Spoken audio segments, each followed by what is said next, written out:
going on, y'all? This your man Pristine back with another video. So welcome to the front-facing 8 megapixel camera on the Samsung Galaxy Note 9. And as you can see, it's another good one. I mean, should it really be a surprise? I mean, we know Samsung is definitely one of the top camera performing devices in the game right now, man. I mean, so the camera quality to me is no surprise. And you've got all the bells and whistles, and for $1,000 and up, you better have all the things. All the things. And as what Samsung typically blesses us with on their flagships, we got a lot of options to play with. We've got 4K recording. We've got, on the back, we've got the dual 12 megapixel sensors, both optically image stabilized. You know, portrait mode, able to do the bokeh effect, wide angle, you know, all that kind of thing. I mean, editing, you know, after shooting video footage. I mean, you just got all the bells and whistles, man. You know what I mean? So again, typically what you come to expect from a Samsung flagship device, especially in the Note series, because we know that the Note is like it's the Note. You know what I'm saying? I mean, the Note is like the top tier, you know, upper echelon devices, man. So, you know, you should expect, you know, good camera quality and everything else with the Note, and that has definitely been my experience. So you guys definitely stay tuned for the full Pristine review that's going to be coming shortly after this camera video that you guys see here. So I'm gonna go ahead and get out the car here and just see how well the camera adjusts to the elements outside. Now, it's a gray, gloomy day here in Seattle, Washington. Fall weather, I love it. You know, I love it. It's nice and cool, breezy, not too hot.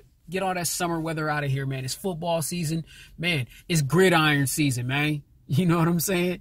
So let me get out of the car here, check and see how the camera adjusts to the different elements. We got a little sun break here and there right now before it starts raining again. So let me get out and see what's up here. But the good thing about, too, if it was raining out here, I wouldn't even have to worry because the camera is IP68 water and dust resistant. So I can shoot one of these videos for you guys if it was pouring down raining and not have to worry about my phone being affected at all whatsoever. So that's another good thing about this particular device. All right. All right, so down here at the train station, you know, just one of my central locations that I normally come down here and shoot these videos. A lot of time on Friday mornings, I get up early, go get my hair cut, you know what I'm saying, got to get clean for the weekend, and I just stop down here because it's nice and empty, and I can kind of roam around freely without anybody bothering me. And I just think it's a good area, a good backdrop, good scene, you know, for you guys to check out the color reproduction. Like, I swing the camera this way, if you can take a look at the trees in the background and just look at the color reproduction and just the saturation overall, just how everything looks real true to life. Look at the bus. The little bus sign behind me, true yellows, you know, I mean, this camera is dope, man. I mean, I just love the way that it adjusts to the conditions. Again, just walking casually.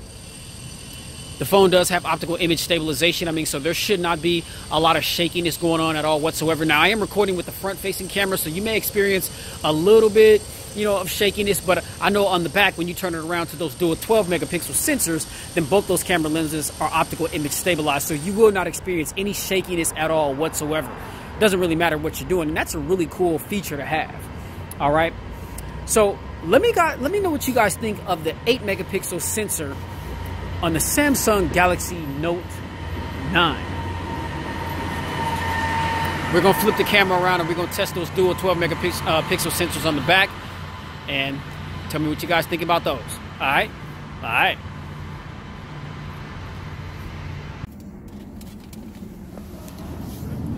What's going on, y'all? This your man Pristine. Okay, so here are the rear-facing cameras of the Samsung Galaxy Note 9.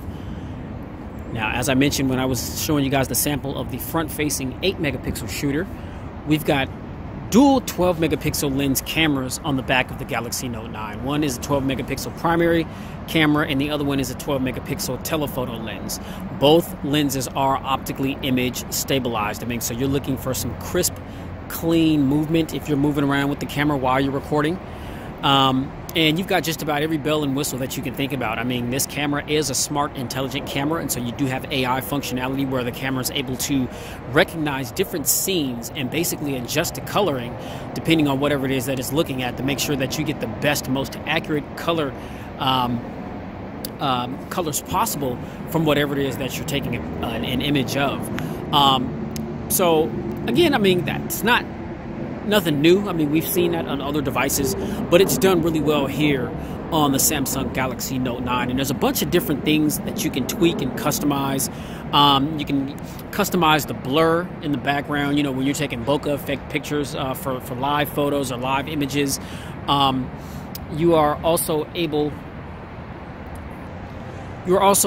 to adjust after you take a photo whether or not you want it to be the regular shot that you took or a wide angle shot. And so just like you have on the LG G7 Thin Q, that has a dedicated wide angle lens on the back of it.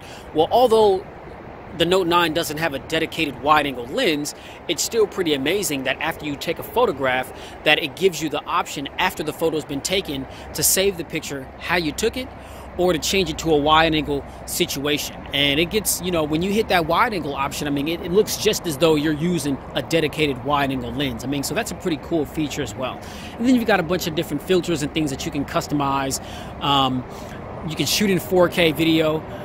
So I mean, you know, this camera's a monster, man. It's definitely one of the top in the game right now. We'll see how it stacks up against that new iPhone that's coming out this Friday. Today is what? Today is September 19th, Wednesday, and so I know that the 21st, which is a couple days away, that new iPhone XS Max and the new XS is coming out, and I'm definitely going to get my hands on that Max, so you guys stay tuned for the unboxing for that. But I've been looking at some reviews on that, and the camera on that phone appears to be just the king right now. You know, some people still feel like, you know, it's a little bit under the Pixel 2. Some people feel like it's a more powerful, better camera overall than what we see on the Pixel 2. I know that the Pixel 3 is getting ready to be unveiled next month in October, so we're definitely looking forward to seeing what they bring to the table. But I'm sure the camera on that, on the Pixel 3, is just going to be a monster, you know, because they've been, you know, setting standards for the camera game since the Pixel was unveiled. So now, beautiful day here in Seattle, Washington, a couple days away from fall, but as you can see, just moving around.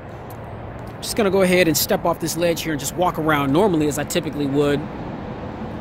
You know, I walk with a little bop, sway side to side, you know, right to left. You may see a little bit of camera movement, but a lot of that shakiness that you would experience in a lot of other videos that don't have optical image stabilization, you're not gonna see that here. So things are still gonna appear to be nice and smooth, even though I'm walking around. Now, if I decide to speed walk, can you really notice a difference other than the fact that things are just going by a little faster? That's the beauty of having optical image stabilization. You can be moving around kind of vigorously and still manage to produce a smooth looking video. All right. So this is the dual 12 megapixel sensors on the back of the Samsung Galaxy Note 9. Let me know what you guys think about these cameras down below in the comments. All right? All right. Peace.